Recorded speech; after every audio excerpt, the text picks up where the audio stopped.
നമസ്കാരം. ചങ്ങാതി ടോക്സിലേക്ക് ഏവർക്കും സ്വാഗതം. കേൾവിക്ക് വേഗതയും പറയുന്നതിന് താമസവും വേണമെന്ന് പറയും. അത് സാധാരണ വർത്തമാനം പറയുന്നൊരു കാര്യത്തിലല്ല പറയുന്നത്. നമ്മളൊരു ഡിസിഷൻ എടുക്കുന്നതിന് മുന്നമേ കുറച്ച് ഒന്ന് ചിന്തിച്ച് വേണം തീരുമാനം. കാരണം ഇപ്പം ഇന്നത്തെ കാലഘട്ടത്തിൽ തെറ്റിദ്ധാരണകളുടെ കാലഘട്ടമാണ്. ഒരു വ്യക്തി മറ്റൊരു വ്യക്തിയോട് തെറ്റ് ചെയ്തെങ്കിൽ ഓക്കെ, ഒരു ഡിസിഷൻ നിങ്ങൾ എടുത്തോ ആ വ്യക്തിക്കെതിരെ. പക്ഷേ തെറ്റ് ചെയ്യാതെ തെറ്റ് ചെയ്തു എന്ന് ചിന്തിക്കുന്നത് വളരെ വേദനാജനകമാണ്.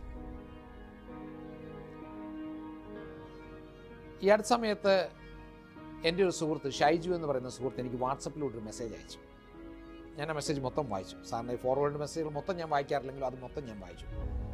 അതായത് ഒരു കുടുംബത്തിൽ അപ്പനും മകളും തമ്മിൽ ഭയങ്കര സ്നേഹമാണ്. അവരൊന്നാണെന്നാണ് അവർ പറയുന്നത്. അമ്മയ്ക്ക് ഇച്ചിരി വിഷമമൊക്കെ ഉണ്ടാകും, എന്നാലും അമ്മയും അത് കളിയാക്കി പറയും, നിങ്ങൾ രണ്ടും അപ്പനും മകളും ഒന്നാണ്, അവർക്കൊന്നും വേറിട്ട് ചിന്തയില്ല.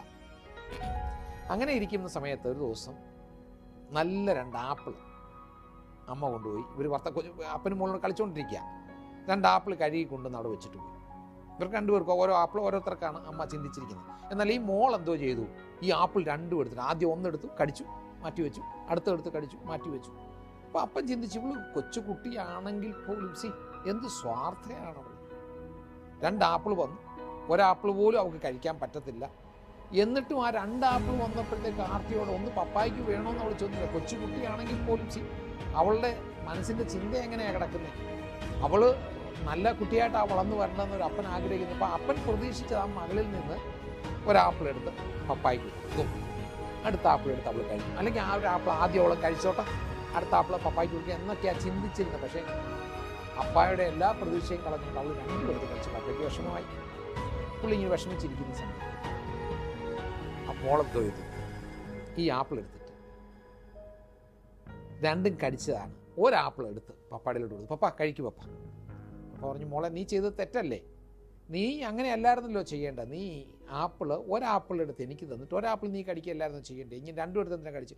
യോ അപ്പ അങ്ങനല്ലപ്പാ, എനിക്കറിയാം അപ്പായ്ക്ക് മധുരമൊക്കെ ഭയങ്കര ഇഷ്ടമാണ്, അതുകൊണ്ട് ഞാൻ 2 ആപ്പിളും കടിച്ച് നോക്കിയിട്ട് ഏത് ആപ്പിളിനാണ് കൂടുതൽ മധുരം, അപ്പോൾ ഈ ആപ്പിളിനാണ് കൂടുതൽ മധുരം, അതുകൊണ്ട് അത് അപ്പായ്ക്ക് തന്നതാപ്പ എന്ന് പറഞ്ഞു. അപ്പോൾ ആ കൊച്ചു കുട്ടിയുടെ നിഷ്കളങ്കതയായ മനസ്സ് ഒരപ്പന് മനസ്സിലാക്കുവാൻ കഴിഞ്ഞില്ല. നമ്മൾ കൊച്ചിലെയൊക്കെ സ്കൂളിൽ പഠിക്കുമ്പം നമ്മൾ പഠിച്ചാണ് കീരിയുടെ കഥ. ഒരു കീരിയെ വീട്ടിൽ വളർത്തിക്കൊണ്ടിരിക്കുകയായിരുന്നു. അങ്ങനെ ഇരിക്കുമ്പോൾ ആ വീട്ടുകാർക്കൊരു കുഞ്ഞുകൂടി ജനിച്ചു. ആ വീട്ടിലെ ഗ്രഹനാഥ അമ്മ മാതാവ് കുളിക്കാൻ പോയിട്ട് തിരിച്ചു വരുമ്പോൾ പേടിച്ച് ഈ കീരി ഇങ്ങോട്ട് വരികയാണ്, ഓടി വരികയാണ്. അപ്പോൾ അതിൽ തന്നെ എന്തോ അപാകത ഈ മാതാവിന് തോന്നി, അമ്മയ്ക്ക് തോന്നി. കീരിയുടെ മുഖത്തെല്ലാം ചോരയിരിക്കുകയാണ്. അപ്പോൾ അമ്മ മനസ്സിലങ്ങ് ചിന്തിച്ചു, ഈ കീരി എൻ്റെ കൊച്ചു കുഞ്ഞിനെ കടിച്ചു കീറി തിന്നു കാണും, ഒരു വടിയെടുത്ത് ആ കീരിയെ അങ്ങ് അടിച്ച് കൊല്ലുകയാണ്.